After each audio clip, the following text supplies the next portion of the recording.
ഒന്ന്, ജീവനെ ആഗ്രഹിക്കുക, നന്മ കാണുക, ദീർഘായുസ് ഇച്ഛിക്കുക. ഇത് മൂന്നും വേണ്ടാത്ത ആരെങ്കിലും ഉണ്ടോ? ആരെങ്കിലും ഉണ്ടോ? അനിലിന് വേണ്ടെന്ന് തോന്നുന്നു.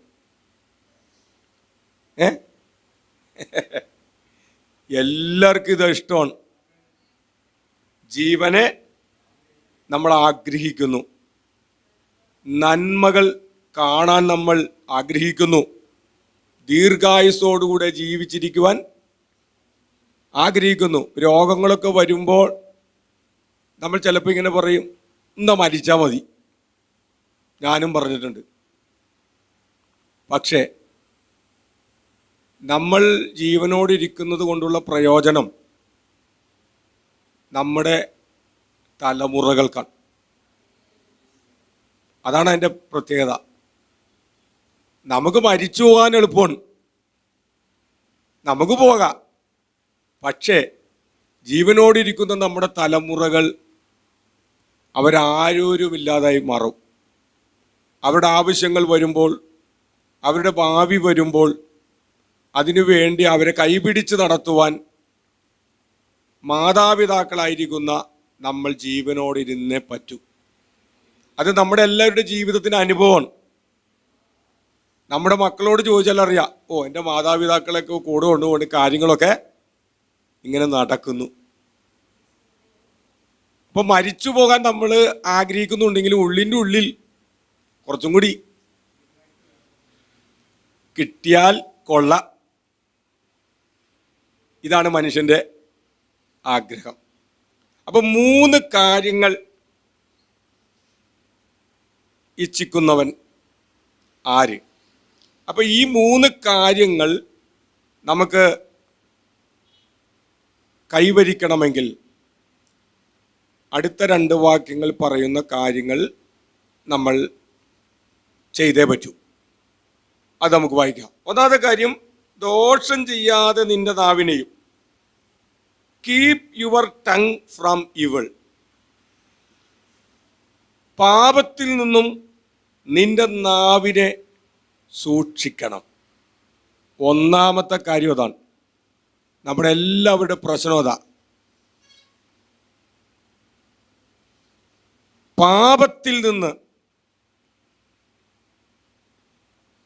ദൈവത്തിന് ഇഷ്ടമില്ലാത്ത കാര്യങ്ങളിൽ നിന്ന് നമ്മുടെ നാവിനെ സൂക്ഷിക്കുക എന്ന് പറഞ്ഞാൽ നമ്മുടെ നാവ് കൊണ്ട് പാപസംബന്ധമായ ഒന്നും നമ്മൾ സംസാരിക്കാൻ പാടില്ല. അതാണ് യാഥാർത്ഥ്യം. നമ്മൾ അറിഞ്ഞോ അറിയാതെയോ ഇക്കിളിപ്പെടുത്തുന്ന, അല്ലെങ്കിൽ ദൈവത്തിൽ നിന്നും അല്പനിമിഷത്തേക്കാണെങ്കിൽ നമ്മളെ അകറ്റുന്ന തരത്തിലുള്ള പല കാര്യങ്ങൾ നമ്മളെല്ലാവരും അറിഞ്ഞോ അറിയാതെയൊക്കെ സംസാരിക്കുന്നുണ്ട്. ഇതെല്ലാം ആദ്യം പറഞ്ഞ ആ അനുഗ്രഹത്തിൽ നിന്നും നമ്മളെ അകറ്റിക്കൊണ്ടുപോകും.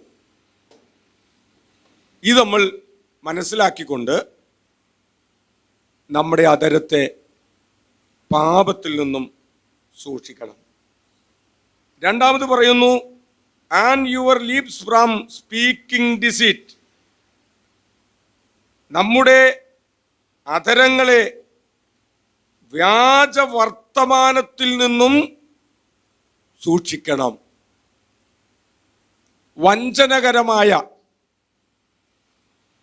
ചതിവിൻ്റെ, വഞ്ചനയുടെ, വ്യാജത്തിൻ്റെ വർത്തമാനങ്ങളിൽ നിന്നും നമ്മുടെ അധരങ്ങളെ, നമ്മുടെ ചുണ്ടുകളെ, നമ്മുടെ നാവിനെ സൂക്ഷിക്കേണ്ടത് ആവശ്യമാണ്. പാപത്തിൽ നിന്ന് സൂക്ഷിക്കണം, വ്യാജത്തിൽ നിന്നും വഞ്ചനയിൽ നിന്നും നമ്മുടെ നാവിനെ സൂക്ഷിക്കണം. അപ്പോൾ വഞ്ചനാപരമായ ഒരു കാര്യങ്ങളും നമ്മൾ സംസാരിക്കരുത്. അങ്ങനെ സംസാരിക്കുമ്പോൾ നമ്മൾ ഓർക്കണം, നമ്മുടെ ആയുസ് കുറഞ്ഞു വരും. നമുക്കതിലെത്താൻ പറ്റില്ല. അതുകൊണ്ടാണ് വചനം അങ്ങനെ പറയുന്നത്. പാപകരമായ കാര്യങ്ങൾ സംസാരിക്കരുത്, വഞ്ചനാപരമായ കാര്യങ്ങൾ സംസാരിക്കരുത്. എന്നാലാണ് ആ അനുഗ്രഹത്തിലെത്താൻ സാധിക്കുകയുള്ളൂ. ഇവിടെ പറയുന്നു, depart from evil and do good. പാപത്തിൽ നിന്നും അകന്നു പോവുക, സമ്പൂർണമായി പാപത്തിൽ നിന്നും അകന്നു പോകണം. പാപത്തെ വെറുക്കണം. മരിക്കുന്നതാണ് ഇതിൽ നല്ലത് എന്നുള്ള ഒരു ചിന്തയോടുകൂടെ പാപത്തെ കാണാൻ കഴിയണം. അങ്ങനെയാണ് മുൻകാല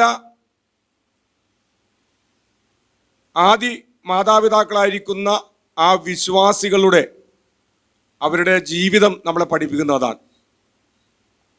അവർ മരിക്കാൻ തയ്യാറായി. യേശുവിനെ തള്ളിപ്പറയുന്നതിനേക്കാളും നല്ലത് മരിക്കുന്നതാണ് നല്ലത് എന്നവർ വിചാരിച്ചു. അത് നമുക്കൊരു പാഠമാണ്.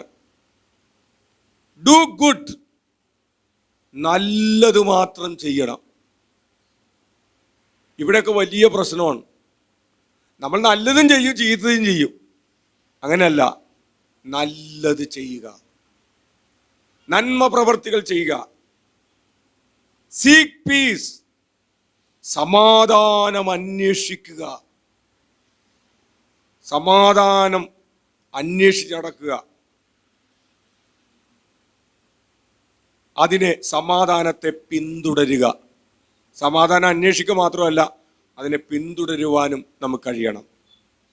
പ്രിയപ്പെട്ടവരെ, ഈ പറഞ്ഞ കാര്യങ്ങൾ ഞാനും നിങ്ങളും പാലിക്കുകയാണെങ്കിൽ, പ്രാവർത്തികമാക്കുകയാണെങ്കിൽ, അപ്ലൈ ചെയ്യുകയാണെങ്കിൽ 100% ഉറപ്പായിട്ട് എനിക്ക് നിങ്ങളോട് പറയാൻ പറ്റും, നിങ്ങൾക്ക് ജീവനെ ആഗ്രഹിക്കാൻ പറ്റും, നന്മ കാണാൻ പറ്റും, ദീർഘായുസ് പ്രാപിക്കാൻ പറ്റും.